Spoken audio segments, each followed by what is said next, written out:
امنیت وجودی انسان است. وقت در جامعه آزادی نقض میشه، تمامی ارزش ها نقض شده. وقتی که آزادی به این صورت مورد اهانت قرار میگیره، کسی که باید پاسدار قانون باشه خودش به صورت ضد قانونی دستور تجاوز بر حریم آزادی میده. در کشوری که جنایتکاران، جلادان، قاتلان، مافیای مواد مخدر در پناه قدرت و کاربار خودشان ادامه میده، آزادی است که مورد تجاوز قرار میگیره. ایست که ما خواننویسنده، ژورنالیست، استاد، دانشجو یا مردم عادی هستیم، باید بدانیم که تنها چیزی که تمامی حقوق ما را حراست میکنه، پاسداری میکنه، آزادی است.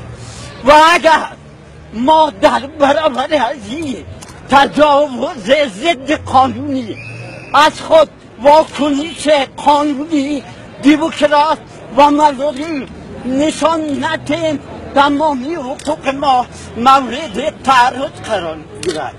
از دیر باز کوشش های زیاده شده جریان داره تا علیه آزادی توطئه شود و این عمدتاً به خاطر امتیاز دادن یا چراغ سبز و طالبان، اخوانیان، نیروهای وابسته بر جانب بنان هم به خاطر استقلال، به خاطر قانونیت، به خاطر عدالت، به خاطر دفاع از هویت انسانی خود باید در برابر این تجاوز ایستاد شویم و هدف ما از گرد همایی امروز نیست. البته این آخرین حرکت نخواهد بود، بلکه آغاز گرد همایی ها و تجمعات